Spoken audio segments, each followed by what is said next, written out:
Good evening to you, or good morning, or good afternoon, wherever you are, whether you're watching this live or watching the recording. Eimear Burke here, and welcome to another fireside chat brought to you by the Order of Bards, Ovates and Druids. So just type in your name and let me see where you're from. Hi, Birgit, I hope I've pronounced your name properly, from Germany. Jules from Wyoming. Alinea, I hope, from Vero Beach. And Elvira, ciao, from Italy. Wonderful. And Shanti from New Zealand. Oh, I'm very, very impressed. Good morning to you. And John from Utah and Ava from Belgium. Wonderful. Hi, Anne. Lovely to see you again from Montreal. And Stephanie from Utah. Cindy from Arizona.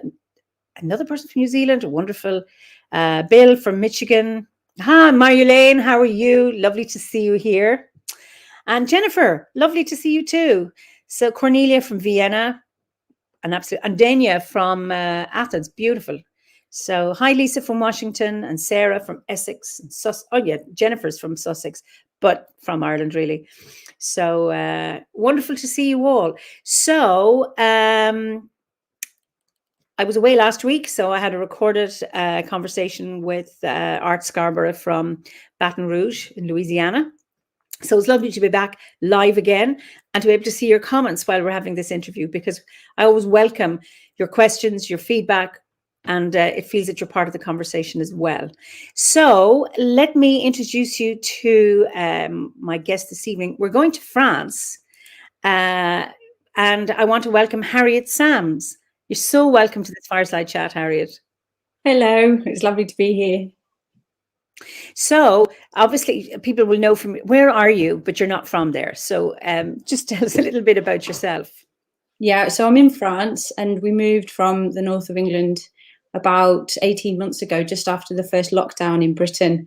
So we've been here, just getting our feet on the ground in the middle, sort of southwest of the middle of France, near Limoges, if anybody knows France.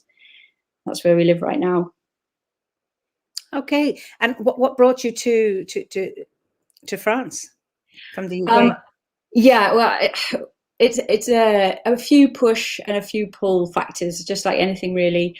We were pushed because we wanted to have an experience that wasn't England at the moment. You know, it's a tricky time to be in England in many ways, and we wanted to have a chance to travel with our children before they got too old. I think that was a really important aspect, because we were just watching time tick on, and I think anyone who's travelled with young children know that the older they get, it gets harder and harder for them to assimilate and to, sounds like the Borg, but to just become whatever it is that you're trying to desperately sell to them that is a good idea. So that became really important, and I think we just knew that it was the right time to do it now. So we left. We had a beautiful little cottage in a village in Teesdale, which we sold the week before the first lockdown, so sort of mid-March. But Wow. the people who were buying it were high risk, so they asked us to sort of stay for 3 months in a house that was sold, and it was quite incredible. We didn't complete until July, so we literally had this kind of period of time of utter grace where my husband had just quit his job, and kids were off, and we were preparing to leave, and we just cancelled the removal company. We cancelled all of these things, put TV license, got reinstated, and all these things that I'd undone, I put back into life, and just had, quite frankly, 3 months of quite an extraordinary period of farewell. Actually, it was a very powerful 3 months. And then we came over to France and just sort of plugged ourselves back into this life without trying to sort of not get ill, trying not to sort of move around too much, just try to be really sort of contained within the French rules. And now, sort of a year, 18 months after that, we're finally a lot more open, and there's cafes, and the kids are at school on a regular basis, and so it's been an interesting time yeah. Interesting. It's such a loaded word, isn't it? Yes, it is. Says a lot and says. Oh, there's an echo. I wonder what the echo is. It's not an echo on my side. I'm okay. Okay. I hope it just doesn't come up on the recording. It's gone now again. It hasn't come. It's like these little gremlins come every now and again. I haven't had an echo in a long time, and I haven't done anything.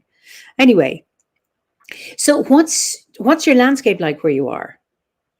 If you know, do you know France at all? I've been down through it when I was 17, but I've seen the Eiffel Tower from a distance. But I've been to Brittany, and that's the only place where I've kind of explored, other than driving.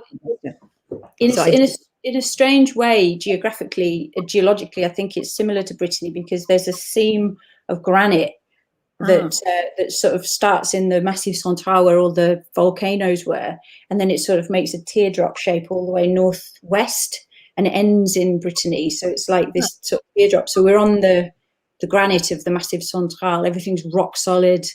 You know, there's lots of quartz and, you know, all that sort of stuff around. So it's quite a powerful kind of landscape, lots of rock outcrops and, you know, knolls and things like that. So it's very powerful, very beautiful. And are there any ancient sites there near where you are? Yeah. And I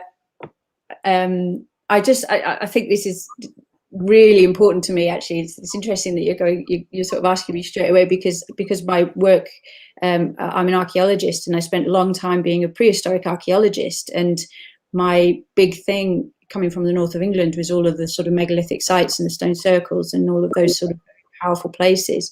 And so coming to France, there's a tendency to want to go to Brittany because everybody knows about Carnac and, you know, Gavrigny and all these wonderful, powerful places. And France, the rest of France, there's very few stone circles. For instance, there's one up on the Alps, there's one somewhere else, and a couple of sort of chambered tombs. But there's lots of just dolmens dotted around, which anyone from sort of Cornwall will know. They're topped with sort of standing kind of like box-shaped stones underneath them with this sort of mushroom-shaped top.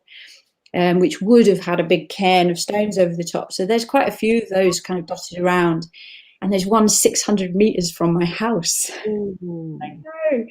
And so I've got into this habit of going up at the dawn and being here for a whole year now. I've done all of the sort of festivals going up to the stones in, you know, very early morning or when the moon's shining, and just trying to be doing a sort of solo ritual. And just being with it. And occasionally one of my children comes up too, which is really special. And it aligns, so it's a very small kind of box with this big stone over the top, and it aligns to sort of south east. So when I went up on, it should be sort of winter solstice kind of alignment. I went up on winter solstice and of course didn't see anything, but I assume it's the right alignment.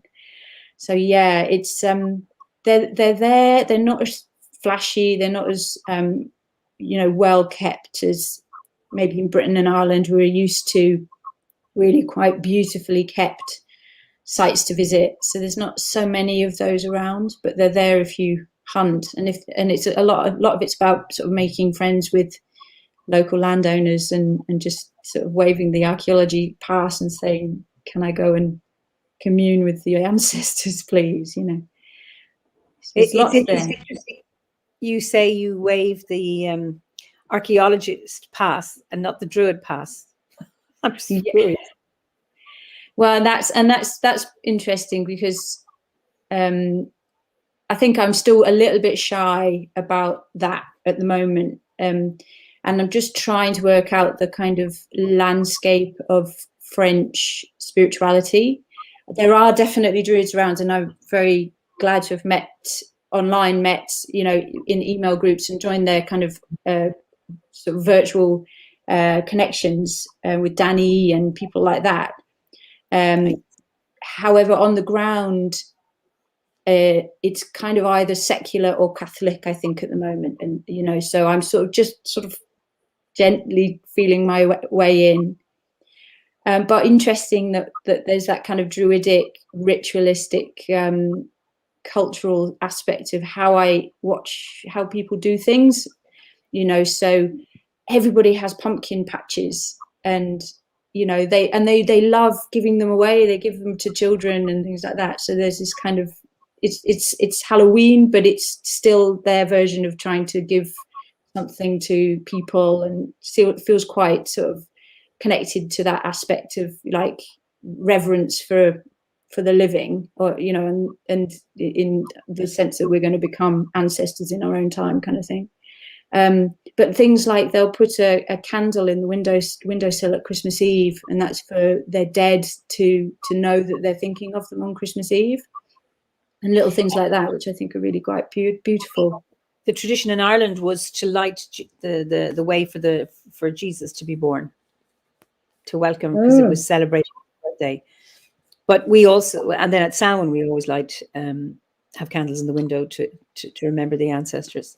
So it's interesting. Yeah, definitely. And is Halloween celebrated there? I mean, culturally as opposed to spiritually? No, not until the Americans brought it over recently. I think it's not really a thing, but they're embracing it because of its sort of modern cultural significance, really. So there's loads of other stuff like Ascension, and it's all very Catholic. And I'm not a Catholic. I was brought up in Church of England, and I tell you what, though, I've been thinking about this.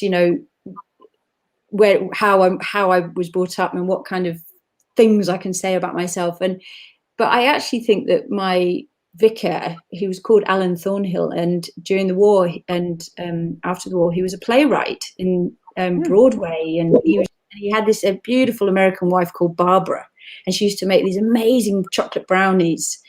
And I was just this little kid just stuffing my face full of chocolate brownies. And I remember just thinking there was this two types of church. There was going to church and just being bored stupid and listening to the things that I wasn't connecting to. And I loved singing in the choir. I absolutely adored that.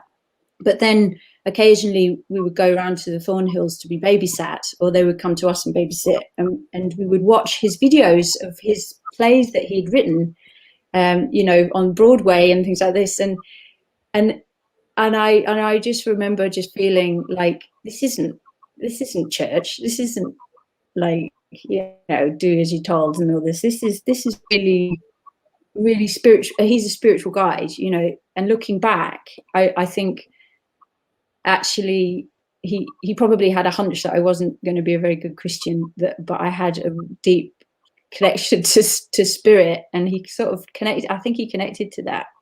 And in fact, I have to show you this actually. I know it's not Druidic, but I want to show you this actually.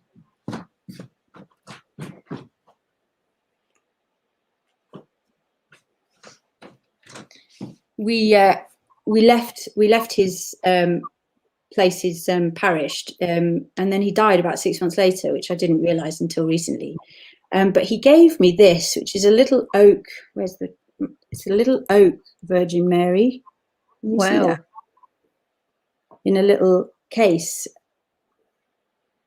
Beautiful. Yeah, and she sits on my altar next to my goddess, next to my Arwen, next to my feathers and things like that, next to, and she's, I think for me it's always been about that divine feminine energy that he sort of he must have tapped into even as a very young child. He must have realized that would resonate with me forever. So I'm in my 40s now, and so and it's so sacred. It's still that kind of sacred awareness. And I think if my Druidry if it's reflected in my Druidry, I think it's that kind of acceptance of those wisdoms and the divine feminine that comes through in lots of different guises, which I think he was probably the first to teach me that. It's interesting because I mean he was Church of England, and I would have associated connection to Mother Mary would be very much a Catholic thing and not so much a Protestant thing. It's really interesting that he was able to recognize something in you and to be able to give you that. So, Yeah. and Anne here says, it's so good to know of someone who can recognize and to honor a different spirituality than their own. Absolutely, Anne. And I suppose that's one of the things about the order, is that we have so many people from different backgrounds who haven't had to abandon their original spiritual paths if they didn't want to, that they're able to integrate them. And I think I'm always fascinated at other people's spiritualities, not the fundamentalism, not fundamentalist expression of it, because then there's no room for me to share anything, but to be able to share different worldviews. I think they're just quite magical. Yeah, yeah, and maybe necessary. That it's just the optimist in me that when I'm given any kind of guidance, any kind of figure, it's like, instead of going, where doesn't this fit, it's like, how does it all fit together, and how do these beings, these wisdom lineages, this kind of way of being in a different geography, how does that all merge together, and we all have a common honoring of each other's ways of being.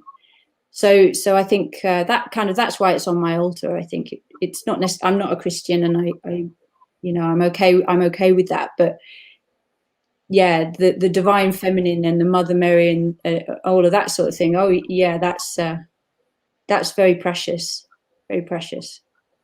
And Ferdiad says, perhaps the best celebrants of any path can see that we have more in common with other faiths than our differences. I couldn't agree with you more, Ferdiad. Absolutely. And the more we can see our points of connection, the less conflict there is. Yeah. And it's also about celebrating differences, because that's what makes things interesting as well. Definitely. Yeah. Yeah. So what brought you to Druidry? Yeah, well, from archaeology. Well, yeah, I think in a sense that little sort of snippet about Alan Thornhill helps me to realize that there was always a very strong thread. And when I was 6, I wanted to be a nun. So I think in that sort of the spiritual aspect was done and dusted. But then I think, and so as a child, and I'm sure many people say this, as a child there is this natural connection to the living world, to deeper meaning, all that sort of stuff.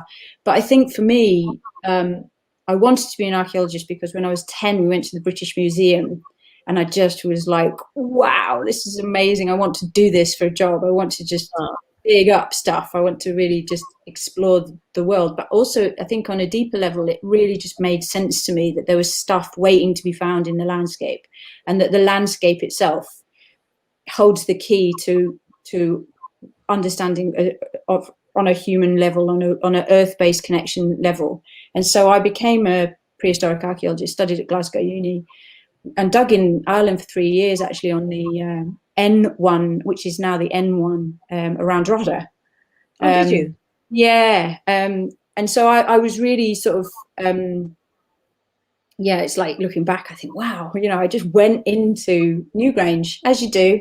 You just sort of, again, throw your archaeology pass around and go, and in you go, and that we got taken into Nouth, and I think which one was it? Douth we couldn't get into, but we went in, unbelievable privilege and just incredible kind of learning.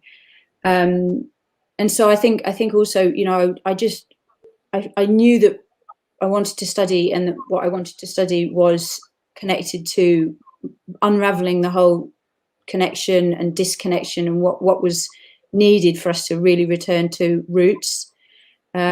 And I think for me, the roots, which I know everybody's very different, and some people find their roots in lots of other different periods of time, but for me, the root of everything was the sort of Mesolithic and Neolithic. So we're talking kind of end of the Ice Age, 10,000 BC to about 3,000 BC. And I was just fascinated by that, just fascinated with the light touch of humans on the planet, fascinated with how we lived and live in a world that went from being completely barren and empty to burgeoning and changing around us, and how we adapted and all that sort of thing, and how we then flourished, and then subsequently, perhaps people would say, went into dire straits after that.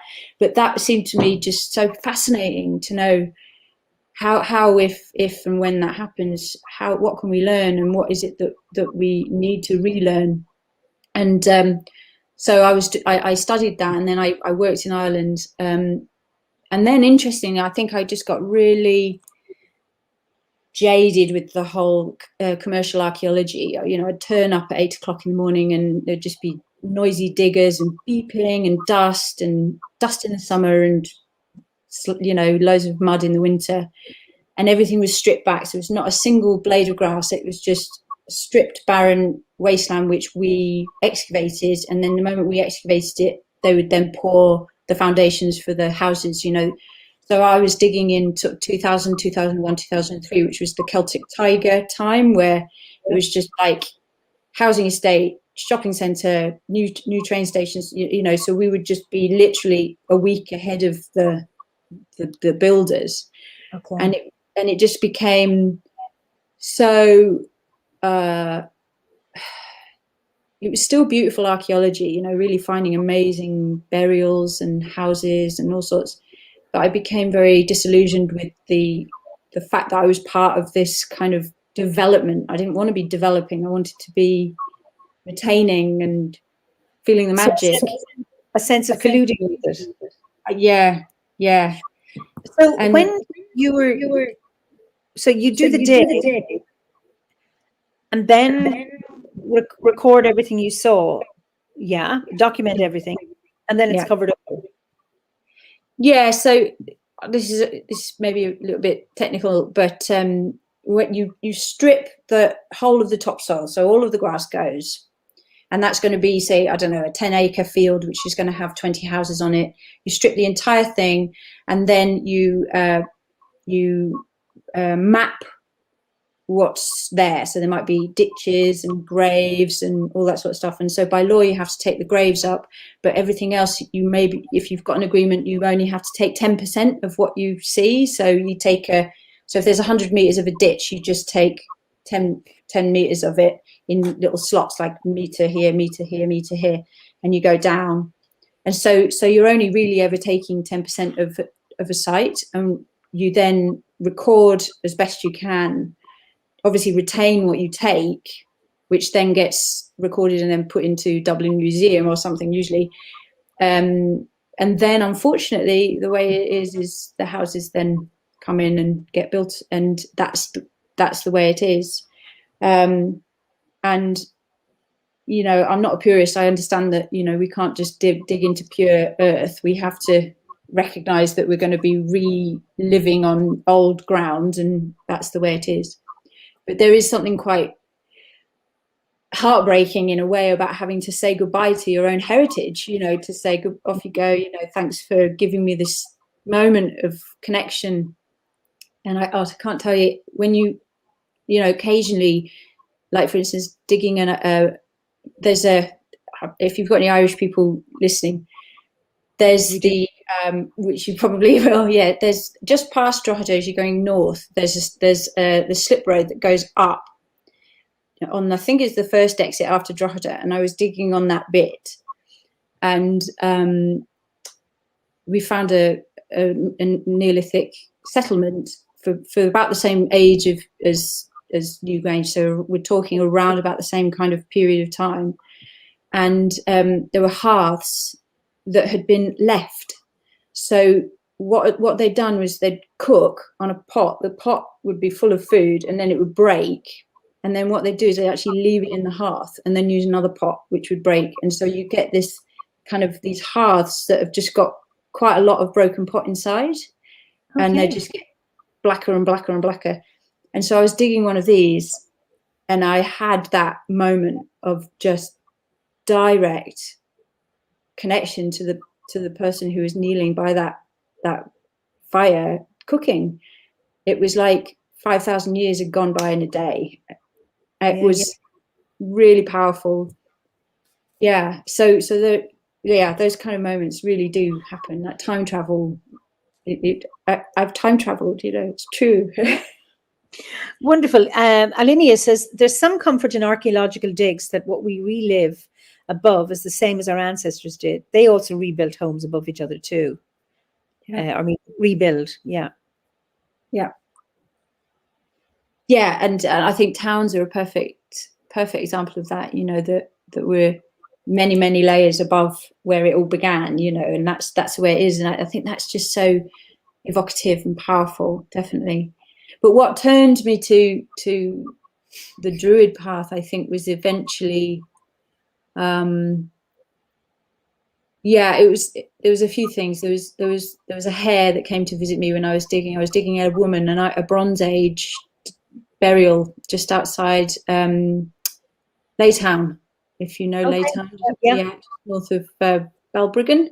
Yeah, and a hare I was just digging this grave, and just feeling connected, really connected. And we were all, there was a few of us, and we were all digging. It was very quiet, very respectful, very quite meaningful sort of time for everybody in lots of various different ways. And I was having this sort of fight in my head of like, could I carry on? This is just, I'm not sure about this. You know, is there another way to be doing this ancestral reverence rather than sort of just be two steps ahead of the bulldozers kind of thing?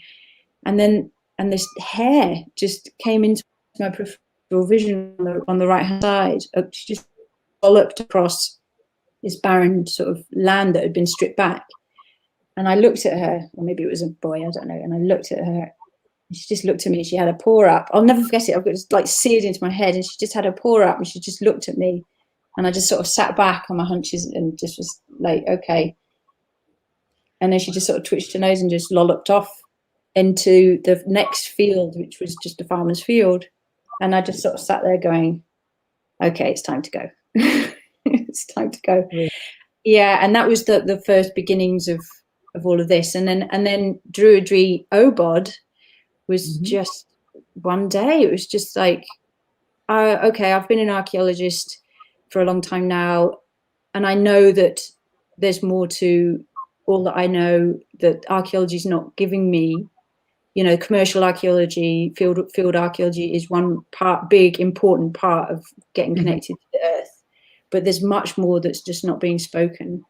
So I just went on a little internet search and came across you, and then got the introductory Guernsey and had my very cynical head on, like, oh, you know, this better be historically accurate. This better be, you know, perfect, or I'm not interested whatsoever. And I was just so impressed.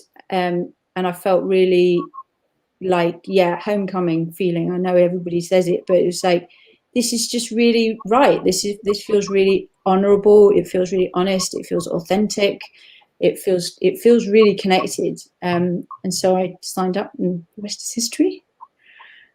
So wonderful. Yeah. Wonderful.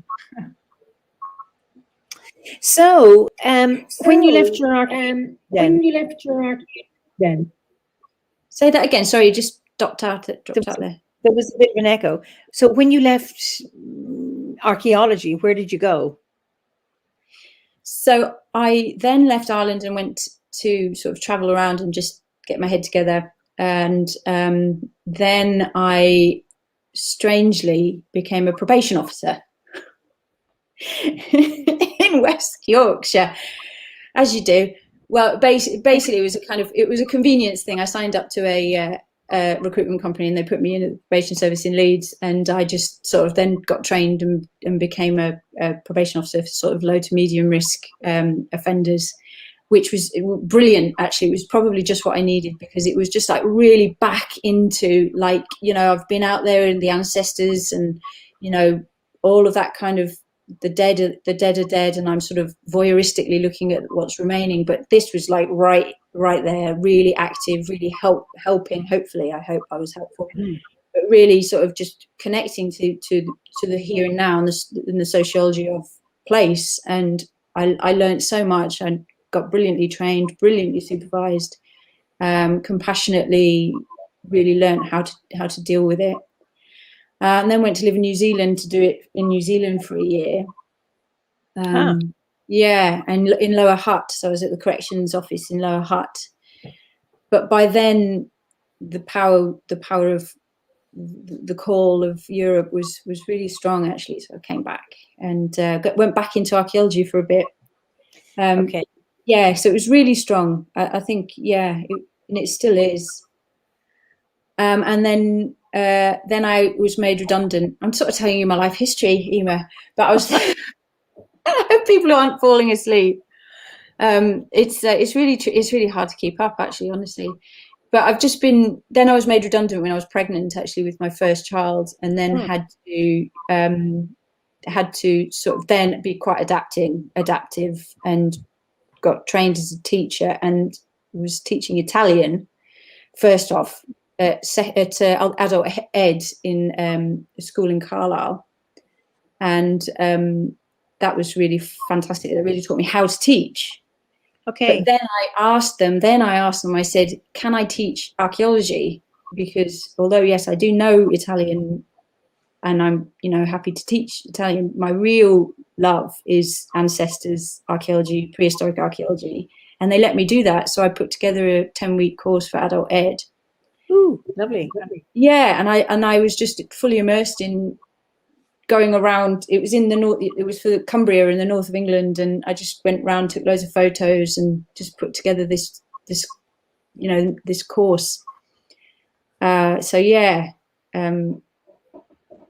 that's what I did after archaeology. I've never really left. I think I've come back now. I'm back full circle, back again, really, studying again. So it's it's never left me, really.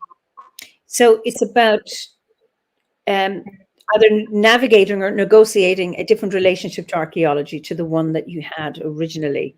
Yeah. But that somehow that connection is still there, but it needs to be reestablished in some way, or in a different way that has more meaning for you, or greater depth, or linking in with your spirituality, I take it.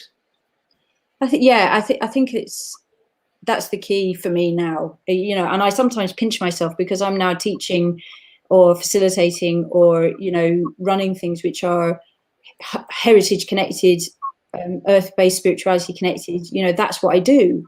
Now I spend most of my time, actually just doing that, which took me years and years and years to merge together, really, the heritage and the power of archaeology, the power of what we've lost. I think what we've lost in terms of our ancestors and the wisdom of the earth, what's still in the land. I mean, the way I see it, and what I'm really interested in is we all know, or a lot of us now know, about nature-based therapy. It's now in the NHS. They'll actually prescribe going for a walk in the woods and things, and there's lots of stress busting and all that sort of stuff. But what I'm really interested in looking at is past humans, ancestors, as part of nature, which seems to be quite missing. It's one of the missing parts of the oikos, the parts of the earth connection. And I find that just so interesting because, of course, so much of humanity, so much of how we've existed, the good stuff and the terrible stuff, is writ large in the landscape. We just need to maybe have the way to navigate it so that we can do the learning, so we can go to sacred sites, we can go to Stonehenge, we can go to Gavrini, we can go to all those really powerful sites. But there's also other sites that are maybe not thought about that have even more power, perhaps, so for instance, quarry sites or fracking pads or polluted rivers, or, so stuff that you may not think is particularly therapeutic, but is actually still got so much to help us as individuals. I'm really interested in that aspect of therapy. I imagine some people will be challenged by hearing that, because when you think of quarries, I know people say, oh my God, this is terrible, destroying the land, lowering the level of hills, fracking pads. How could you possibly think that was okay? Or how can you possibly find being by a polluted river healing? So can you expand on that? Yeah, so I suppose it depends on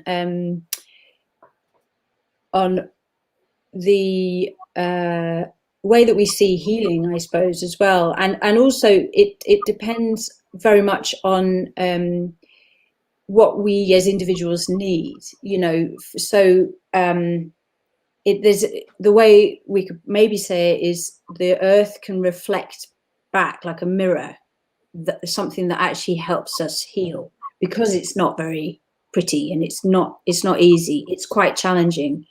So it can actually reflect back to us that part of us that says, I'm actually really hurting right now, for whatever reason that individual is hurting. So it could be something like, your friend is very ill or something like that. It may be that going to a sacred site or a beautiful place is the soothing healing that you want, but it may be that you actually want to go somewhere that's maybe abandoned, not pretty. It's a more challenging site, because there's part of you that needs the earth to reflect that in you. And that's where I think the druidic kind of animistic outlook that I have, which is all earth is sacred, whether you're at a sacred site or at a profane site, in inverted commas, one that's been damaged, one that's been, it used to be a factory that's been shut down, because it's still our earth, it's still earth. There's something of the earth in that place that can offer healing. It's just it can be very challenging, and it's not. It's I think it's just part of the whole sort of suite of how we relate to the earth. And I think there's also something in there about being able to being equipped and being sort of brave enough in your space to be able to say, I'm going to go and make friends with, or make conscious connection with a place that used to be out of my sight, somewhere that I didn't want to go near. That's also quite difficult for people. But when it does happen, there's a whole process that you can go through when you're guided and given the support that can make actually a site feel very like, it's not an orphan anymore. There's that phrase of, a site that's it's just out of my consciousness, I don't want to think about it. It's that place at the edge of town, it's that they ruined it, it's disgusting, and it's a mess. So we've just sort of blocked it out of our collective consciousness, blocked it out of our cultural consciousness. And then there's something about turning towards it and actually saying, well, this is earth as well. And I can see part of me reflected in that. So that's a more challenging aspect of working with heritage. Really. And it's interesting because there are a number of comments and they're talking about healing the land. That's not exactly what you're talking about.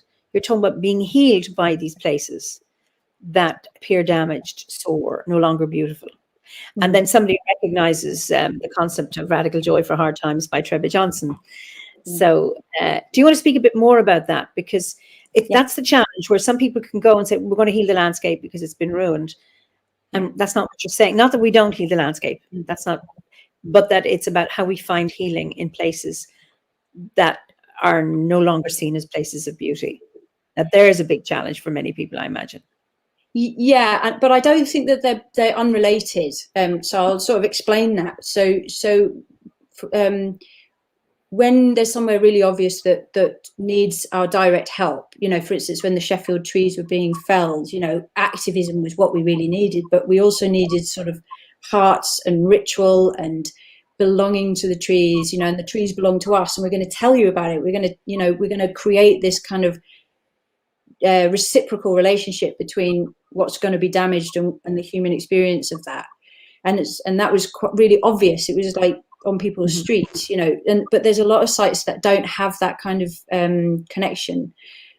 So actually Radical Joy for Hard Times, whoever has mentioned that, is absolutely what this is about, which is before we can really do that work of activism and love and reconnection to what the land needs in itself, which may take the form of things like petitioning the MP or some activism in whatever way, we need to do certain steps in order to, as human beings, really belong to that space, and that space to belong to our consciousness, because otherwise it just becomes a sort of bureaucratic issue rather than really belonging to us. And if we sort of make that into the biggest picture altogether, if we're just constantly sort of blinding ourselves to more and more wounded sites on the planet, then very soon we're going to have very few pristine places that will be the only places that we can sort of feel safe.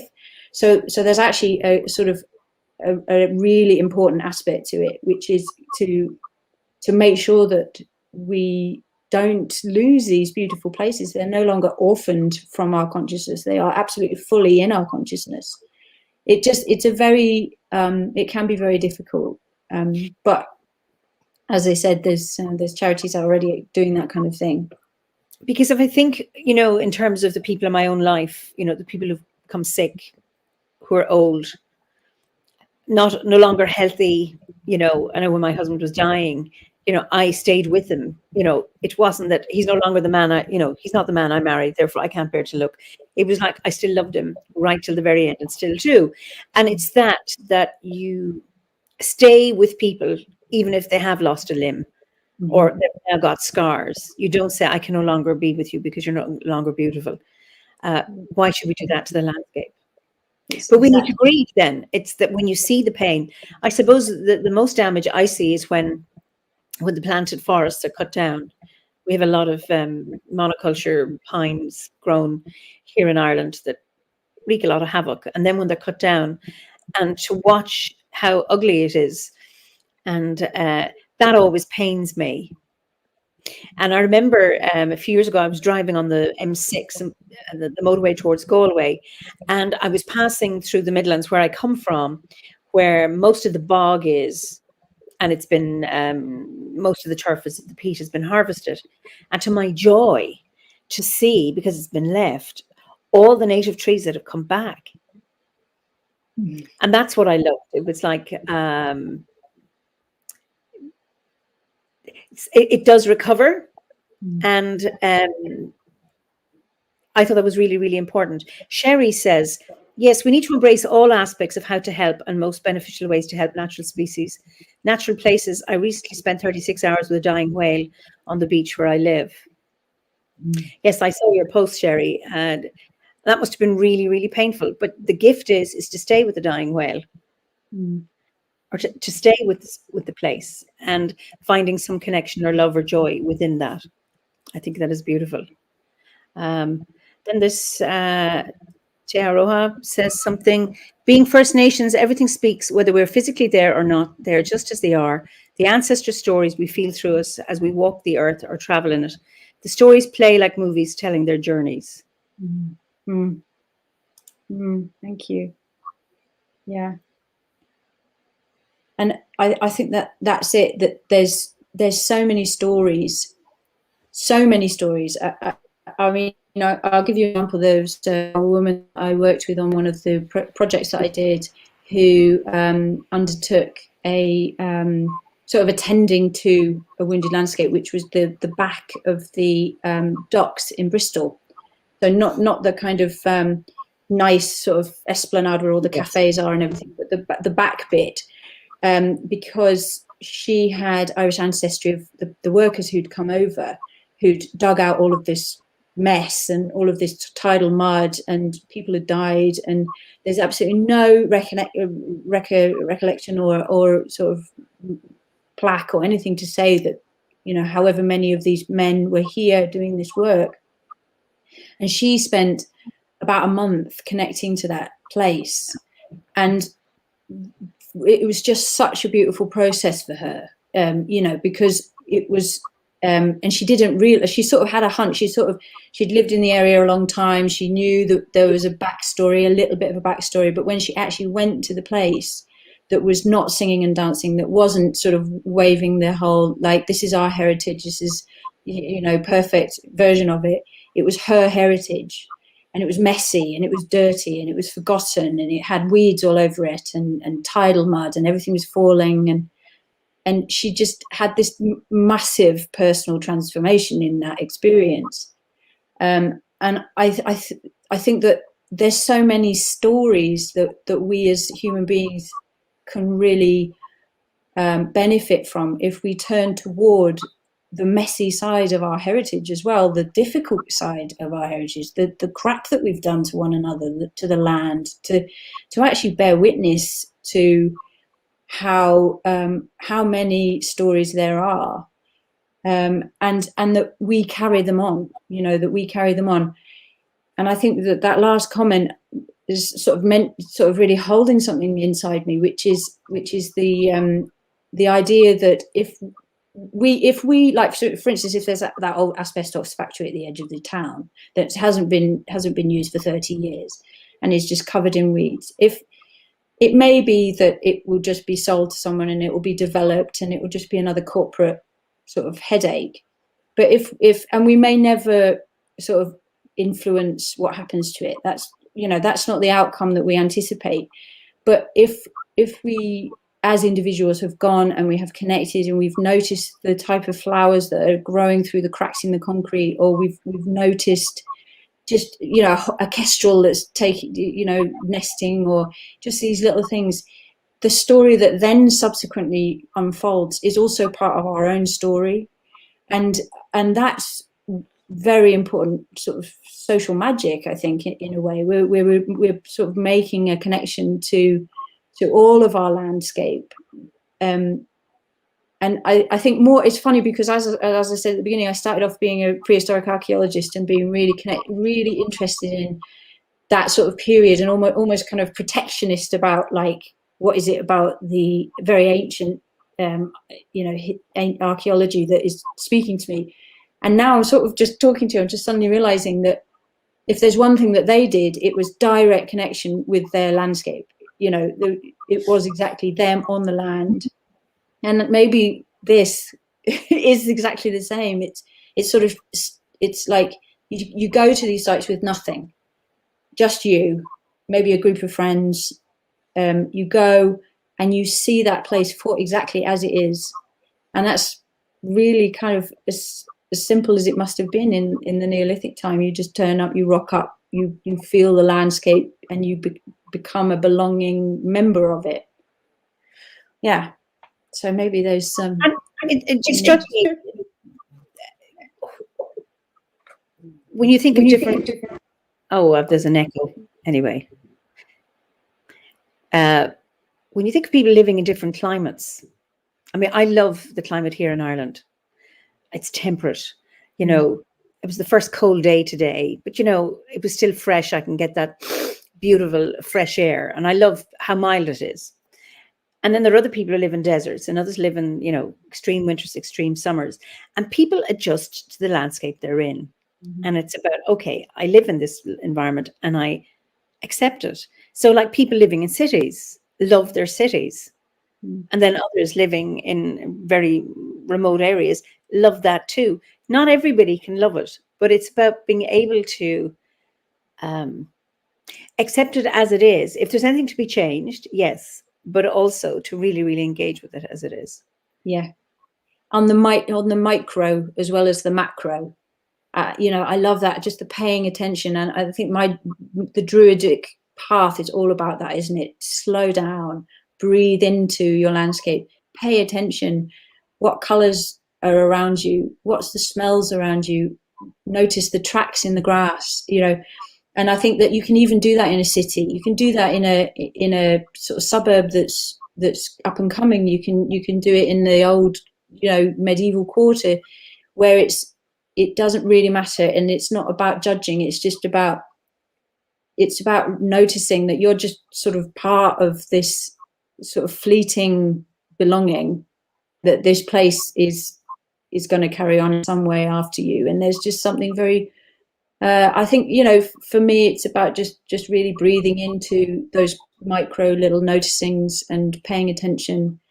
And I think on a personal level, and what you said about joy, on a personal level, it can be easy to get stuck in the grief or the sorrow or the rage, just rage that this could have been done so many times in so many different ways around the world. This being, the mess or the pain that actually we even have to have this conversation about turning to wounded sites. There's a part of me that really rages against that.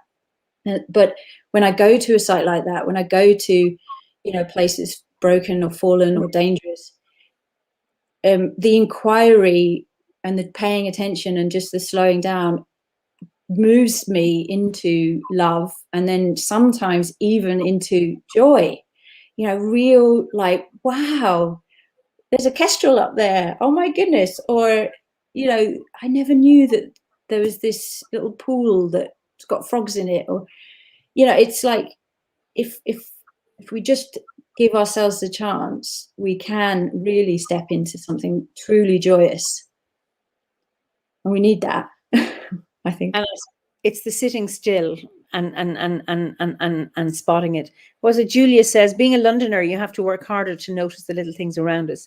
It keeps me more focused than perhaps I would if I had countryside all around me. Absolutely. I mean, I live in the country, and it's just, explodes with all sorts of things. But I'm always, there's a few people have said they love seeing, weeds propping up in cracks, and I love in the spaces between buildings when I see buddleia, the butterfly tree, just in spite of everything in a city, just coming up. And I love to see urban foxes. Mm. And I think foxes in many ways are safer in the cities than they are around farmers. Yeah. And I always get a buzz when I see those things in what seems to be desolate and concrete, to see these little things. Yeah, and I suppose it does take learning to be more observant and more focused, but it's there if you look for it. Yeah, and it's something subversive about nature that it does that in a place where everything is so controlled, and then in spite of it, it just the dandelion effect. It's like, a bit of concrete, fabulous. There's something I read a couple of years ago, well-meaning gardeners' tips on how to stop your buddleias spreading uncontrollably, where after the flower you've got to cut the flower heads so they don't seed. And I just thought, no way, these buddleias are going to take off. We're not going to cut them down, thanks very much. We need as much joy and as many just to seed as possible. And I think that's also a thing for me, where well-meaning, tidy-minded souls, where there's a bit of wildness. But I would put something in there about the beauty of human creation within the biosphere. This isn't a lot of what I do isn't just about like go to a wounded site and have a look for nature. It's go to a wounded site and notice whatever's coming up, the good, the bad, the ugly, and often you can find real beauty, like human ways of being creative, being inventive, being artistic, are still dotted around the landscape in surprising places. For instance, it must be 2 years ago now. Yeah, oh gosh, 2020 did exist, but not really. It was 2019 where I took a little group down onto the River Tees, and we were just sort of taking things, bits of old bike, rotten old bits of, bits and bobs out of the river. And there was a lot of muttering about, littering and all that sort of stuff. And then all of a sudden we came across limestone, must have been a gritstone mill wheel. Oh. And we're talking, 2 meters across with a huge hole in the middle, and it was all smoothed. So it must have been in the river for years and years and years. And it was just lent on this kind of angle, half in, half out. And these tiny little minnows were darting around amongst it. And it was just like, how did this get here? All those sort of questions of like, what's it doing here? How did it get here? And then where's the mill? There must have been something. But it was just that sort of staggering shift from, here's a beautiful place, aren't humans terrible to be messing it up and to be creating so much litter, to this absolute beautiful moment of humans needed to feed themselves, and so have created this way of doing it. And then we've just got this little reminder, just half in and a half out of the river. It was just a very powerful moment. That is lovely. You mentioned just your friend who was at Bristol, looking at where her ancestors had dug and died and all of that, and to acknowledge that. And I think there's something around recognizing what our ancestors have done without guilt and shame. It's about acknowledging it, because guilt and shame can be paralyzing. Guilt often can be a good thing. You know, I'd be guilty if I stole or something. But if I'm constantly motivated by guilt or by shame, then I'm not in a healthy place. And it's about acknowledging the past and maybe my own ancestors and what my ancestors did. I'm still not perpetrating it on the victims of my ancestors, but it's about, now I'm a future ancestor. And what am I doing now to go forward? I was in Germany at the weekend, and we did a workshop on ancestors, and it was around journeying back, collecting the gifts of our ancestors. How are we as ancestors today? And then also speaking to future descendants, projecting forward how the world might be. And I thought it was a really fascinating exercise, very, very healing for people. So again, you know, this thing about, well, aren't humans horrible? Look at, they're awful. And then being guilty about being human, it doesn't help us in terms of, we are nature, we are part of it. There are also animals who destroy nature. I've been in forests in Africa and I've seen what the elephants have done to trees, you know. So it's, and then obviously if you have a balance where you have predators and all of that stuff, but nature isn't perfect. It isn't nice, neat and clean. It can be violent, it can be aggressive, it can be dangerous. So it's like we are all part of this, and it's about it's the self-hatred is always a difficult place to start from. It has to start from self-love to move on to we are part of it. We are it. And how we engage then, I think, is a much healthier place to be. Yeah.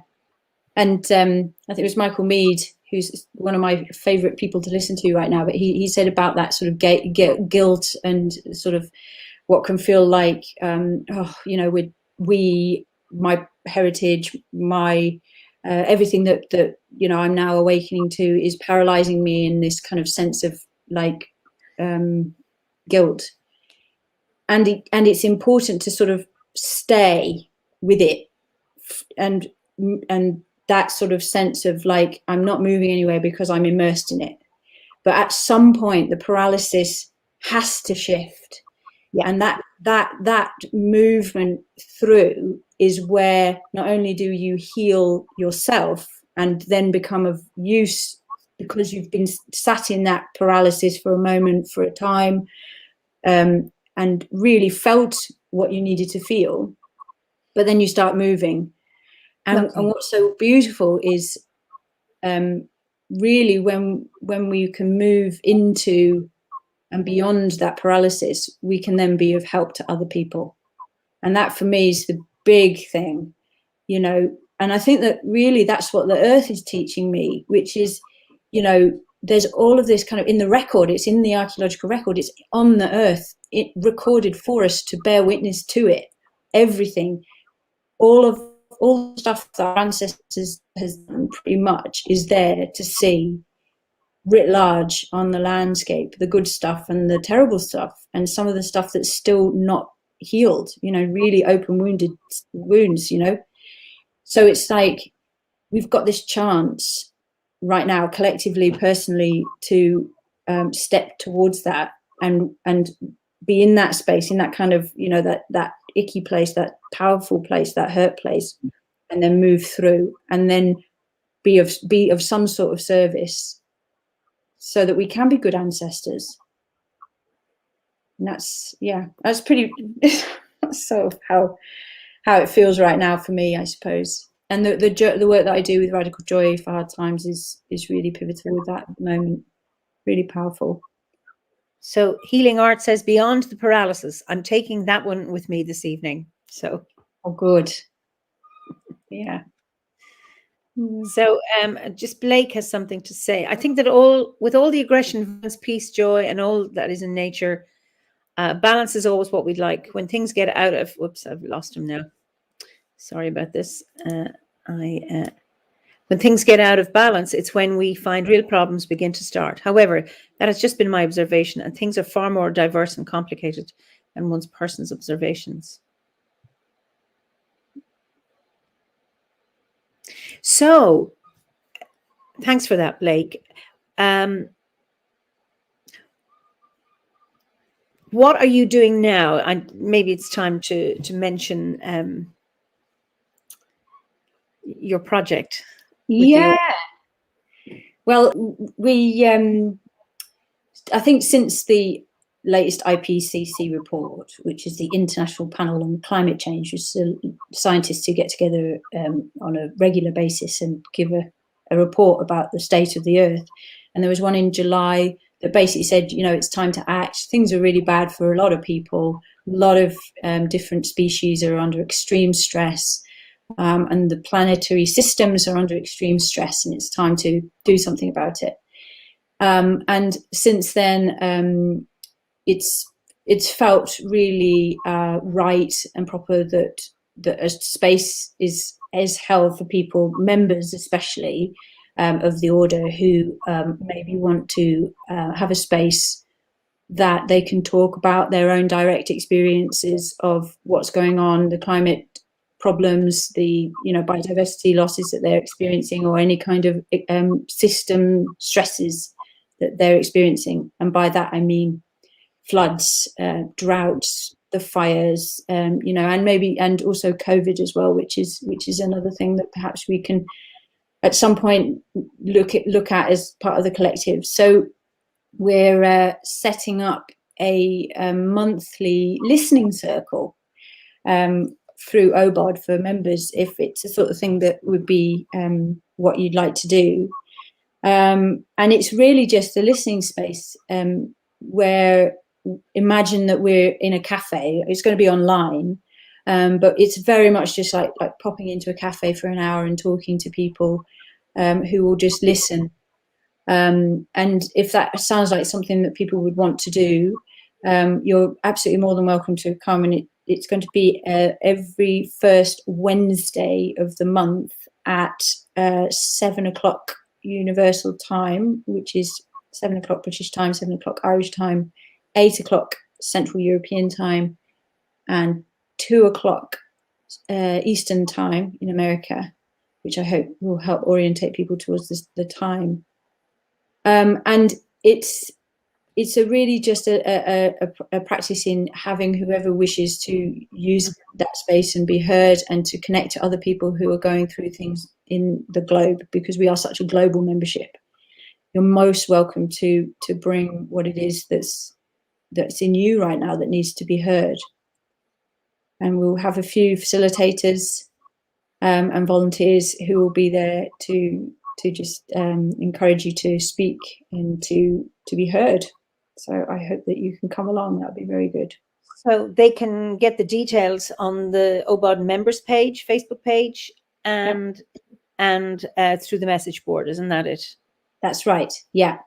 So if you're a member and you've signed into the members group, it's on there, and I'll put it again on there. There was a notice that went up last week with contact details so that you can get the link.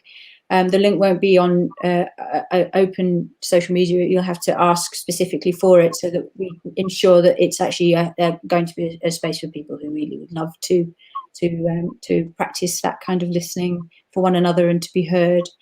And yeah, I'll put another post on tomorrow. Great. And I think there's one on the Druidic forum. That's right. The forum. Sorry, I get along with the technical logic, the language. Stephanie, it'll be through Zoom. Stephanie's asking. Yes. So when So, and the link will be there. The link to Harriet is on the. I mean, Blake is saying that. I believe the link is also pinned to the top that's of the OBOD members group as an announcement. So it should be available. And what is the name of it? It's what? The OBOD Climate Listening Circle.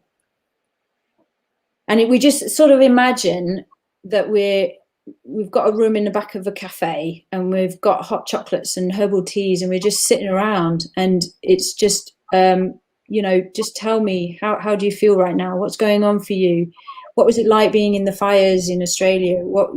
What's it like being in the floods in Germany? People have got direct experience, or even if it's still quite distant, it's still quite a concern, something that's not particularly bothering you particularly as an individual right now, but you want to still come. You're so welcome.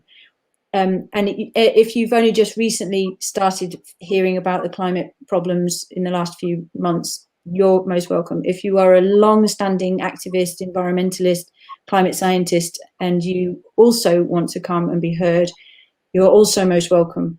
It's not about telling each other what to do. It's not about advising each other to live a certain way. This is not dogmatic in any sort of sense of the word. It's just a space where we can all just hear what it's like to be human right now on the planet as a druid, and we can hold each other in sacred space. So it's not about lecturing. It's not about criticizing people for mowing their lawns too much or whatever it is. It's not about pontificating. It's not about educating people. It's not about changing their minds, but it's about listening and just allowing people in a safe space just to share how they feel. Yeah, I think it goes back to your point, what you said before about being stuck, being terrified and being stuck. I think one of the things that keeps us paralyzed and keeps us stuck is not being able to talk about things because we feel so guilty. We feel so scared that we're not doing it right, that we end up not doing anything at all.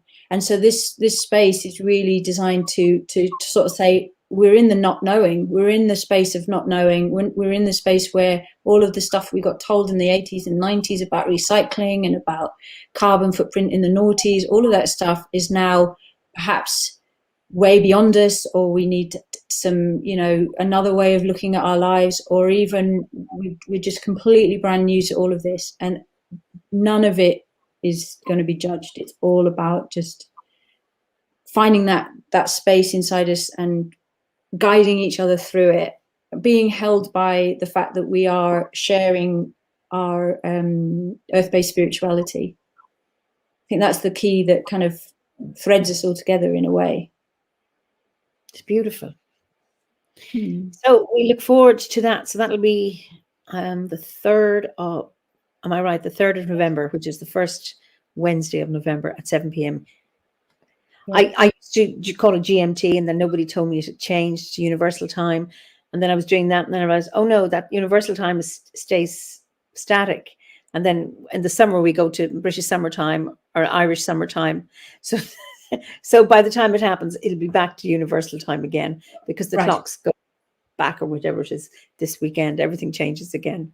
So Alenia says, I love the listening cafe. Maybe it will help people expunge the stress in a safe place rather than yelling at strangers and pulling items off store shelves. Absolutely. So it's yeah, shouting at unsuspecting shop assistants. Yeah, definitely. And there's something beautiful about being heard, in a non-judgmental space. And so often we get into rows with people or into conflict when I haven't felt heard. You haven't really understood me. And they actually, it's not about agreement. It's about actually being heard and acknowledged. And that makes a huge difference to how people are in the world. It may not change anything, but the important thing is to have been heard. And then for us, whoever else is in the circle, to have listened to other people. So, yeah, it's so important. Yeah, I think one of the things, because I've done this a little while now with different sort of charities and groups, Radjoy being one of them, and Deep Adaptation and other places. And I think one of the things that I've really learned is that, what have I learned? Oh, I've forgotten. my phone just went off, and my mind just went. Is that that's it? I've learned that we're now stepping into a space where we so need to hear each other. We really need to hear each other's different ways of being from different places on the planet, with different stresses, with different experiences, which may not be on the surface in a material sense any relation to what we've gone through, but there's something in there that we may find that we hear it that just really resonates, and it gives us a sense of our own way forward, or that we hear someone speak and we reflect back what we've heard, and they go, now I've heard my own words, I feel like something's just clicked in me, something's just healed in me. And so I think there is a magic between being listened to, but actually having the group sort of dynamic of listening and just holding that space. You become both the individual having that personal individual experience, but also the group sort of thoughts. You become shared, you share thinking, and it's very beautiful. But it's difficult, I'm not sitting here and saying, yeah, come along, it's going to be really great, because it's, this is tricky stuff. It's the thin end, it's the thick end of the wedge, sorry.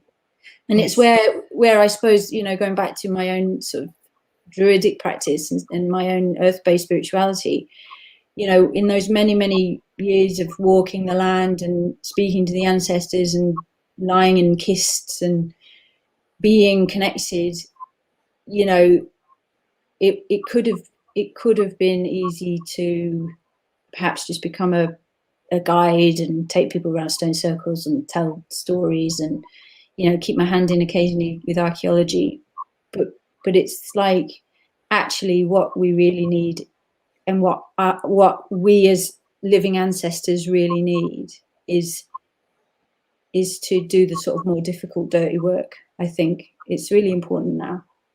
And if heritage and the way that we actually connect to the human, what humans have left behind, and not be judgmental, I think is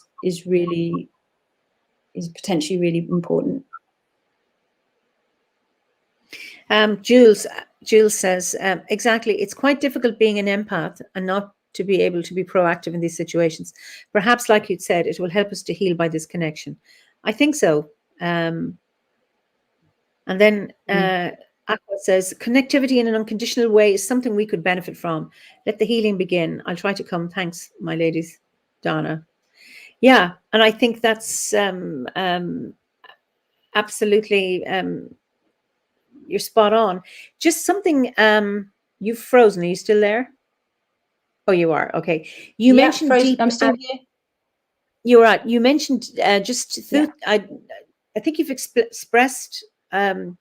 explained radical joy for hard times, but the deep adaptation, just for our viewers to explain what that is. Yeah, so I haven't been really doing much in the last few months, but it's possibly something that is very contagious, and it has a lot of respect for Druidic path, I think, actually, if anybody's interested. So deep adaptation is basically the idea of adapting. So many cultural things have changed, especially since COVID, but also, without looking at the ecological kind of stuff, adaptation is really on the cards right now.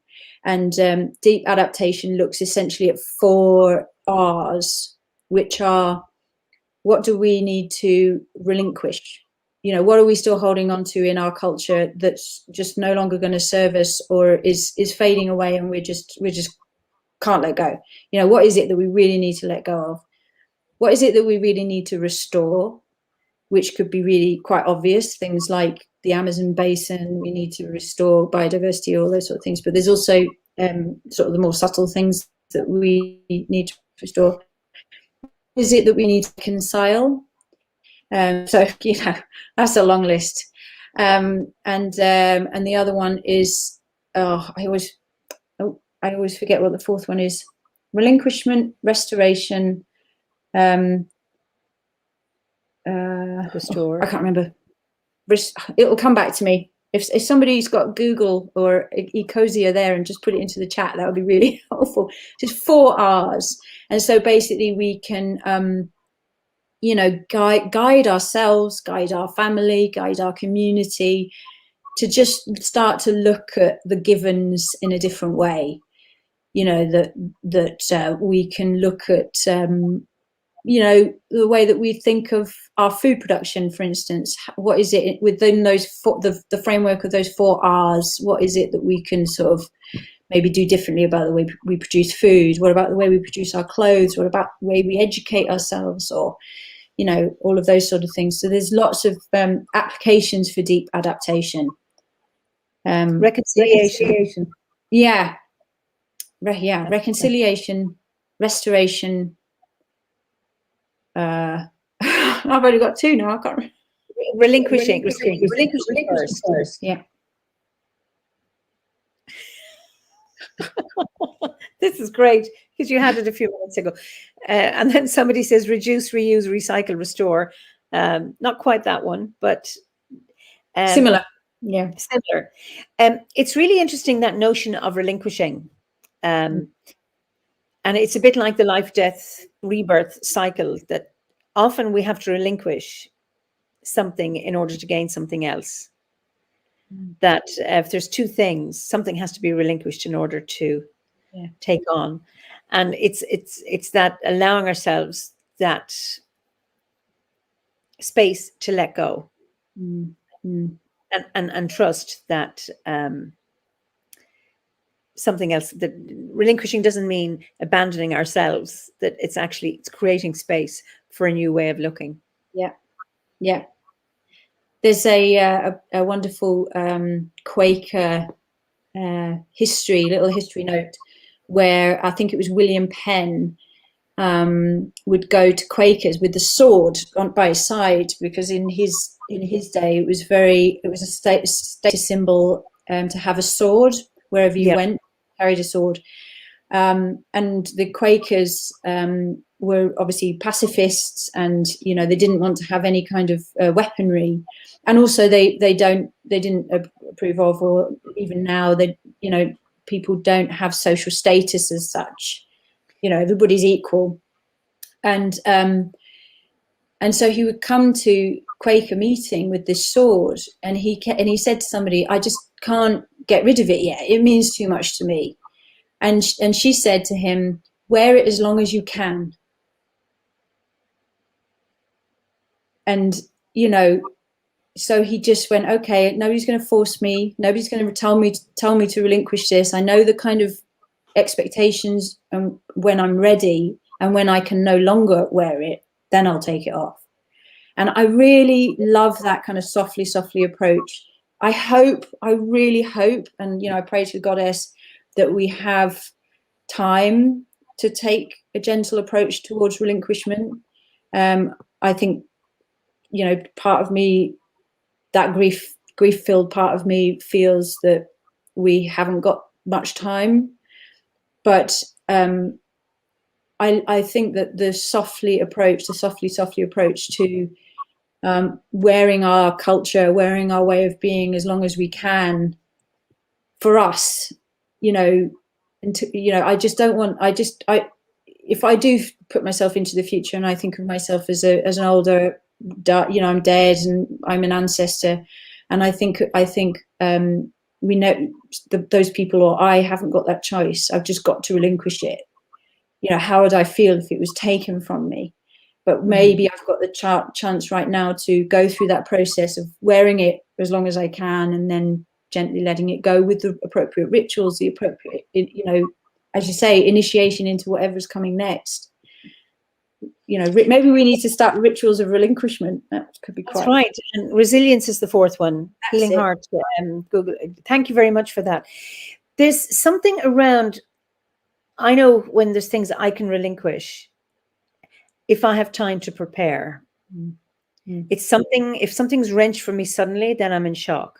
And I know that from the death of my father and my husband. They both died of cancer, and I had time to prepare. Well, particularly with, I suppose, Howard, we'd always talked about death, and you had discussed what we would like for our dying and our deaths and funerals and things like that. That changed over time because we weren't Druids when we met. Mm-hmm. But that there was, I always was so grateful for that time to let go slowly. So by the time he took his last breath, I was ready to let him go. Mm-hmm. And there's that, holding your sword for as long as you need it. And we have attachments to things, and it's best if we can give ourselves enough time, knowing we have to let it go. It's not now, but preparing, even the fact of saying, I can't do it now. I just can't. But I know at some point I will have to. That buys me time so that by the time I'm ready, and I've reduced it to, actually, this was important. It's no longer so important that I have to keep it. I am now ready to let it go with thanks, gratitude. Mm. And then I can take on something else. So what was it? Relinquish, restore, reconcile, and resilience. I think maybe they're the four. Or reconcile myself to what I've let go. Restore something new, something old, or whatever. And then having the resilience. And I think having that inbuilt resilience allows us to let go when we need to. Yeah, and I think resilience also allows the new to arrive.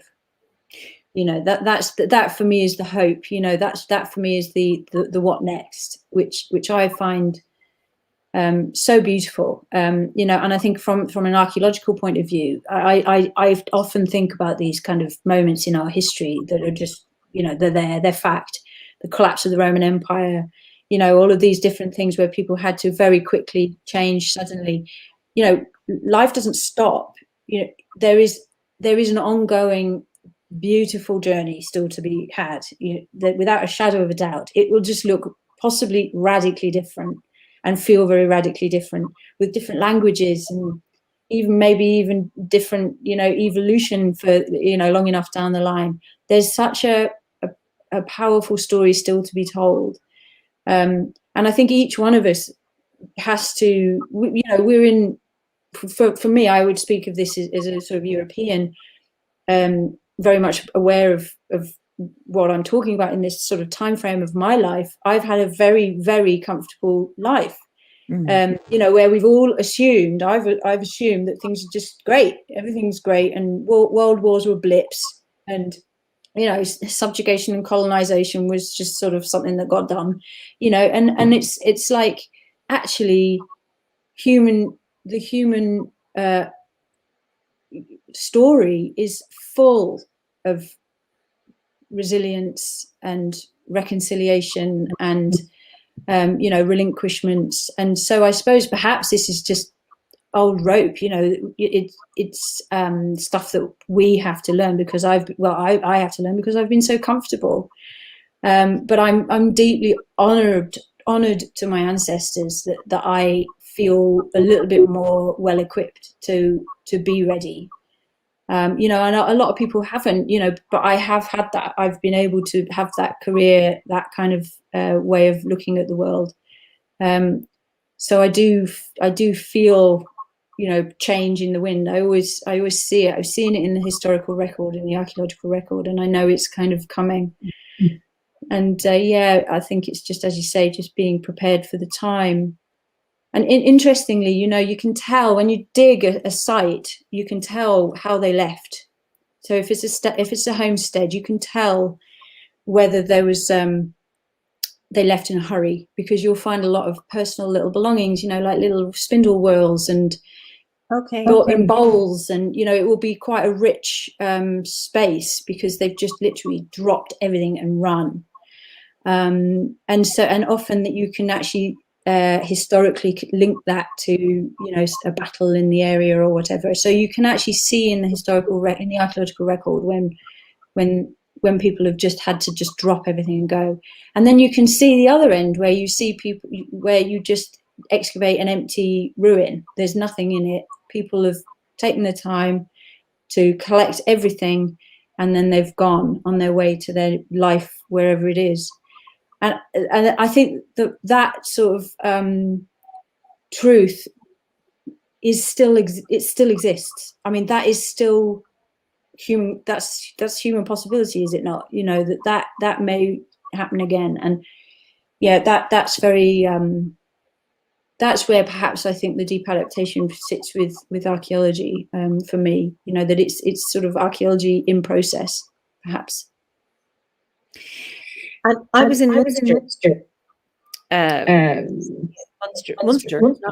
Munster is in Ireland. Munster is in Germany, and I was taken to this museum where the peace treaty of Westphalia was signed 350 years ago, well, more than 300 years ago. And I saw a painting of the room is exactly as it was when they signed it. Beautiful carvings on the inside, and that took 5 years to negotiate, and it ended the 80 Years' War in Europe. And what really fascinated me, and so we saw a copy of the agreement with all the signatures of the peacemakers, dealers, whatever they were. But they're also using that model to broker peace in the Middle East. And I thought, wow, you know, something that we take from the ancestors or borrow from the ancestors, this worked for them. I mean, to broker a peace treaty that took 5 years, you know, of an 80-year war. And you know how people are invested in war. They make lots and lots of money. And they must have come to the stage where we can't continue this. We have too much to lose.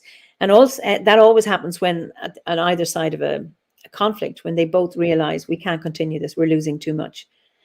If there's something to be gained from it, yes, people keep it going. But I was really intrigued. I was really excited by the idea that they would look at that model and say, this worked then, you know, it might work now. And, you know, the teachings of the ancestors, I just thought was just absolutely wonderful. Wow. And that, and around brokering peace is around relinquishing. Yeah. And it's about reconciliation. Mark says recognition, responsibility, remorse, and reparation. I think there's lots of R's going around today, and all of them, I think, have a huge validity.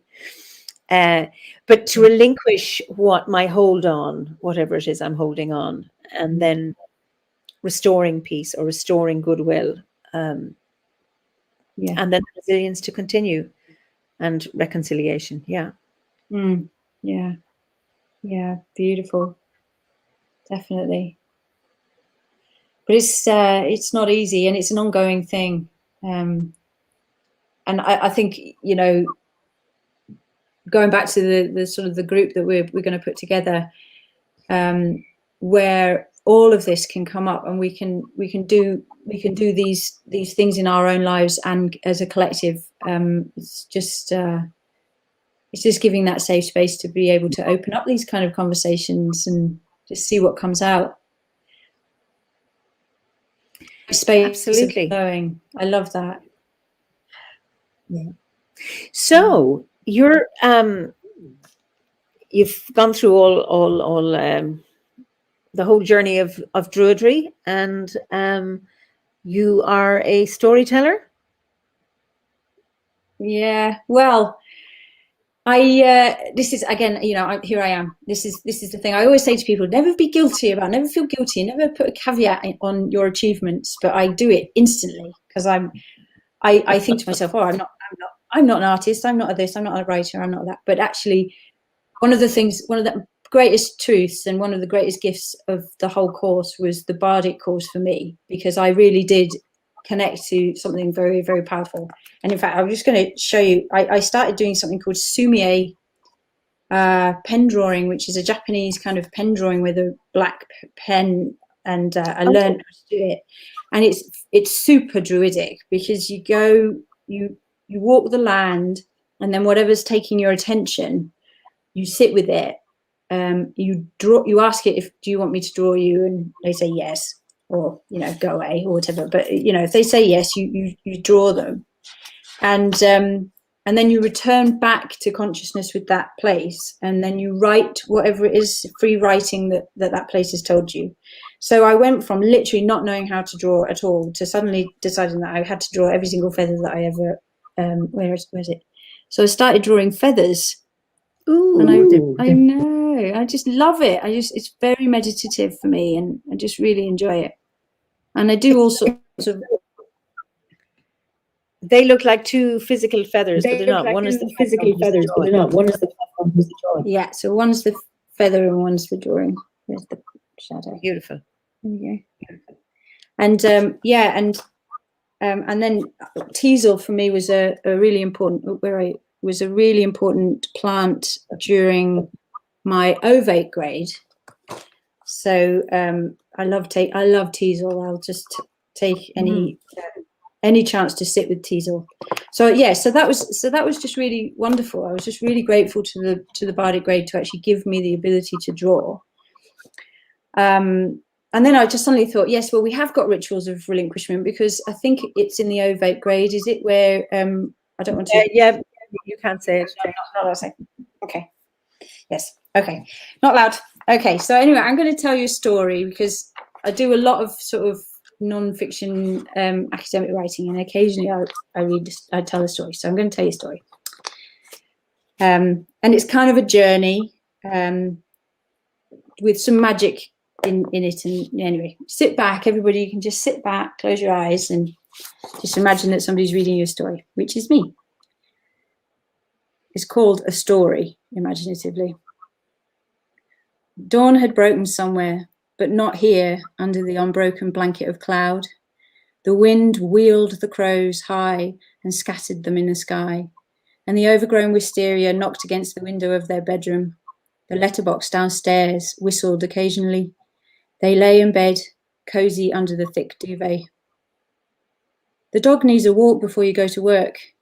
A warm hand reached out and touched the soft skin on her belly. It gently moved over and around it, drawing her close. They lay touching, breathing into each other, sleepy and peaceful, curled into the warmth of their bodies. I'll go then. She kissed his closed eyelids and turned to get out of the bed. In the darkness, she put on her socks, tucking in her pyjama bottoms, pulled on her warmest navy blue fisherman's jumper bought at the coast, and went downstairs. Sleepily, she pulled on her wellies, and after looking out of the window, decided to put on her raincoat. You coming? She asked Dog. Silly question, she added, as he started knocking wellies over with his bounds and knocking into her legs with glee. Buttoned up, she paused before opening the door.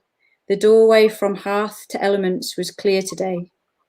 Some days there was barely a transition, but today, as she opened the door, a shower of trapped gutter water dropped onto her head, and the door instantly began to pull away from her grasp in the howling wind.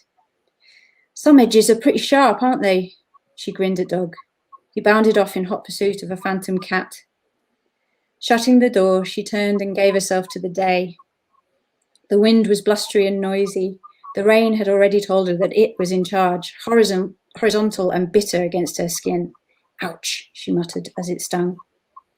Most days she liked to go out before dawn. Liminal times, spaces and portals had held a special fascination for her recently. Times like dawn and dusk held such clear messages for her. She did her best thinking and intuitive work at these times. These were the times in her life when she felt most in touch. Her cup was filled by the sacred most easily at these times and in those places in the landscape. To feel the slowly brightening day wake up around her was one of her most precious pleasures.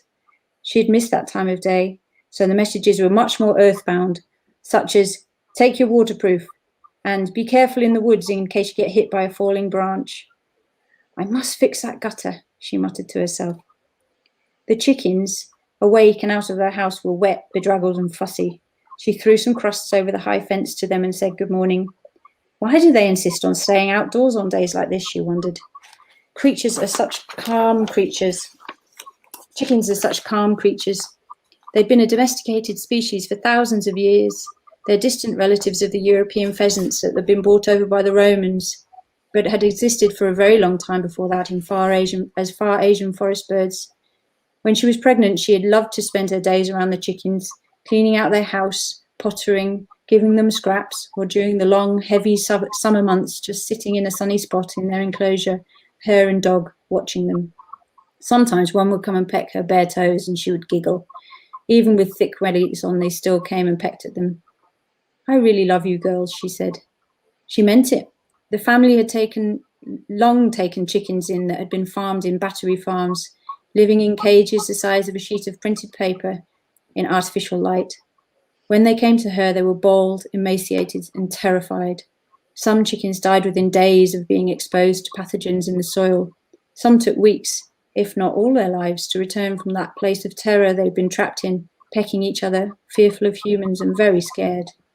Yet all of them were beautiful souls who needed a chance in life to reveal their magic. Industrial food production assumes erroneously that a chicken's only magic is to lay eggs and do so regularly. Yet what these chickens had taught was that their true magic was in their souls. This particular group of chickens was just over a year old and had been with the family since the summer. The week before, they had experienced snow for the first time, which caused great hilarity among the girls. "This one's saying, 'No way, I'm not going out there, I'll get super cold feet,'" giggled the 7-year-old, fluent in chicken.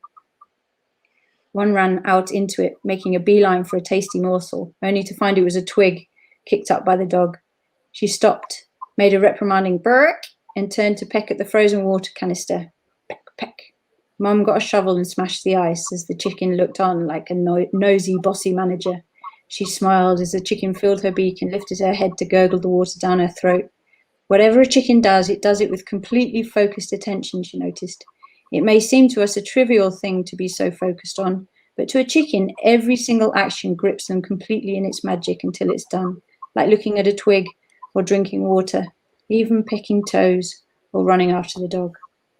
One chicken still hadn't completely grown all her feathers back after arriving seven months previously, and she'd been named Avagddi, pronounced Avagddi, who was the Welsh goddess, Ceridwen's very ugly child, in honour of her utter ugliness. Avagddi still exhibited the deepest wounds from her time imprisoned in the cage. She was still very wary of the other chickens, who would peck her remorselessly. She did not like to be picked up and always waited in the background when scraps were dropped, waiting until her more boisterous coop mates had barged their way in and grabbed their morsel. "Here's a crust for you," she said, throwing it into a corner where Avagddi would run and eat it without being mobbed. Another lesson from the chickens is that they are not kind. They are still wild at heart, living in their own dispassionate world in their own dispassionate way. She moved on, past the chickens, out of the garden gate and onto the moor.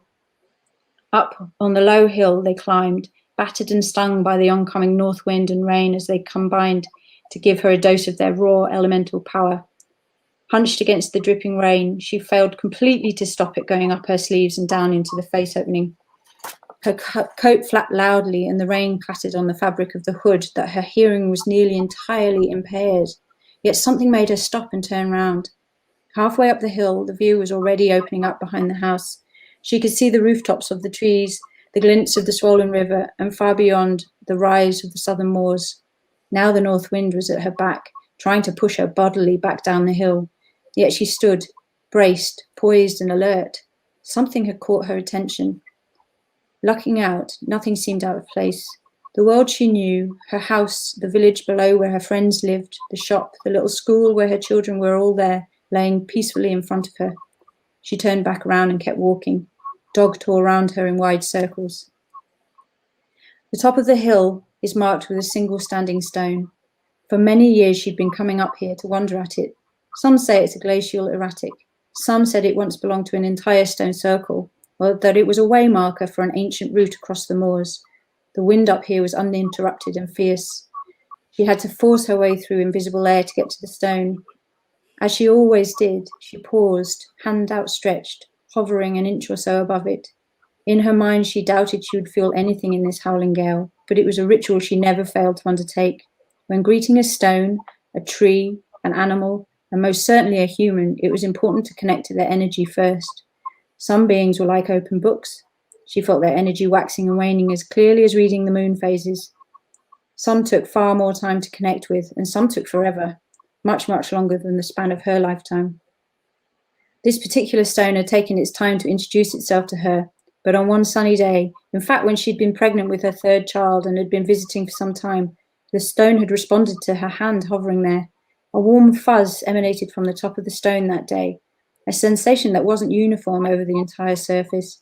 She'd gasped aloud in happiness. Stone magic is slow. It takes eons to understand. Many of the stone circles that had been erected long before the particular stone energy had been truly connected to. She was sure of it. She had wondered at this before. What did the builders of the great circles that dot our landscape learn from those stones in that first generation? Is what they learned the same as what we learn today? Today, nothing at all happened as she put out her hand. No sensation met her palm. But again, suddenly, she was gripped with a desire to turn round. A voice, it seemed, shouted a clear instruction to her. Look. She turned and saw. To her left, in the east, the sun had suddenly broken through the ragged clouds and made a slanting ray of light that illuminated her. Sheets of rain in front of her face sparkled or danced as each drop caught the light as it bounced and refracted all around her. Drips forming on her hood shook like crystal balls, iridescent and brilliant. Her wet eyelashes caught the light and she was suddenly blinded, cocooned inside the water as it split and made rainbows over and over again around her. The wind and the rain rewrote patterns of light before her, swirling and falling, bouncing on blades of grass, on her coat, on the dog's fur as he stood, quiet now and lolling his tongue. Nothing stayed still, and yet for a long, long moment, this broken, glorious light show played all around her as she smiled and sobbed and sang with joy, not sure if it was the rain or her tears that she was a part. Then it was over. The sun hid behind a bank of cloud and the brilliance diminished. She caught her breath, deeply alive to the moment that had just been, trying desperately to not let it go. But it passed, as all beautiful moments must. Sighing, she looked at Dog, who looked back at her, now just a wet and fed-up animal, ready to go home for his breakfast. Me too, she said. In companionable silence, they allowed the wind to push them back down the wet moor, through the gate, past the chickens, and through the door. A little shower of gutter water fell on her as she opened it. I'll sort that today, she thought. Her gaze fell upon a small feather that her daughter had picked up in the autumn on one of their walks. It was a pheasant feather, a short and inconspicuous one of the little hidden ones that keeps the bird warm and flying. The wind had picked it up off the window and dropped it on the floor. She picked it up, putting it back on the windowsill. Smiling at small magics, she went to get the children ready for school. Oh, that's beautiful. Just absolutely beautiful. Wonderful, wonderful. Yeah, I mean, there's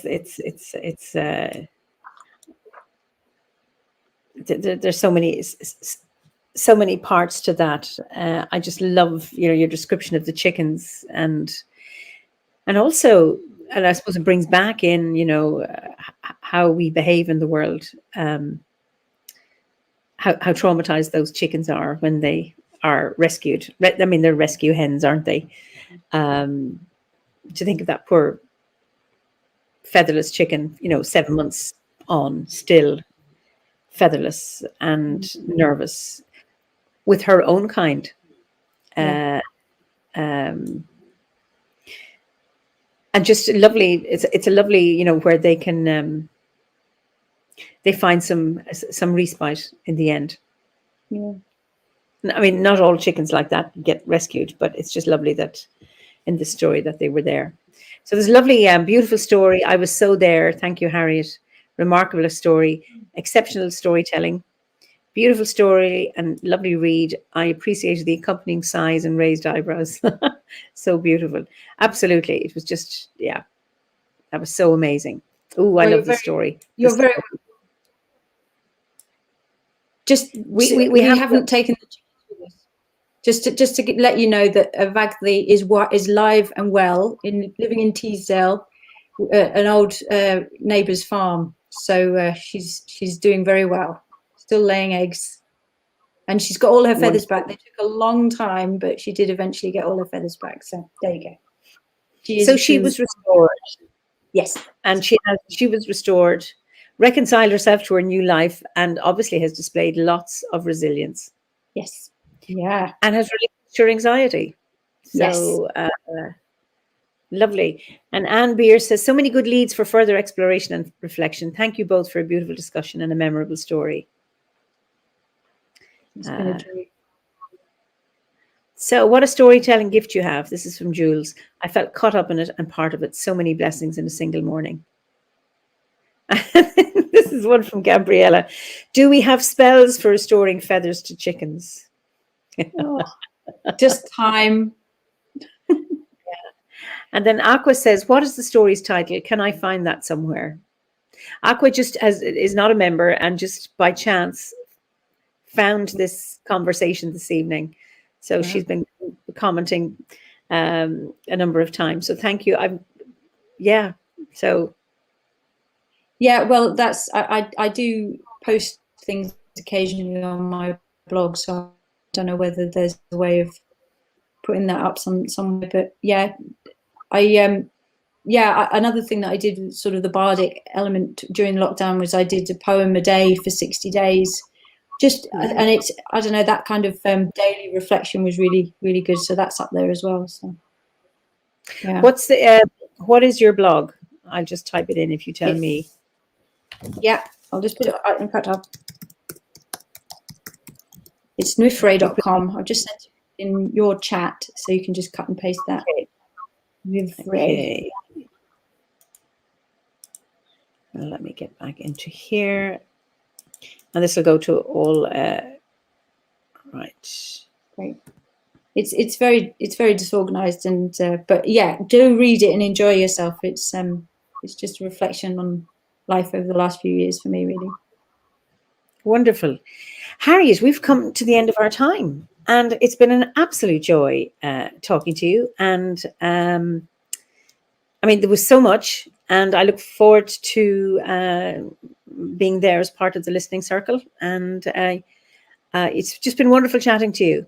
So I will say goodnight to you. You stay where you are, because I usually do with Mike is we go over the comments and just to read them, because thank you all for your comments, but obviously they come so fast we don't get to read them on the hoof. So we will do that now. So I'll say goodnight to you and thank you so much. Yeah, it's been amazing. Thank you so much as well. So thank you all for being here this evening, this morning, this afternoon. And thank you for your wonderful comments and in engaging so well with Harriet and the topic. So I look forward to seeing you again next week for another fireside chat where I have a very interesting, well, I can't say I have a very interesting guest. All the guests are interesting. So I look forward to seeing you then. So in the meantime, be well. Slán go fóill.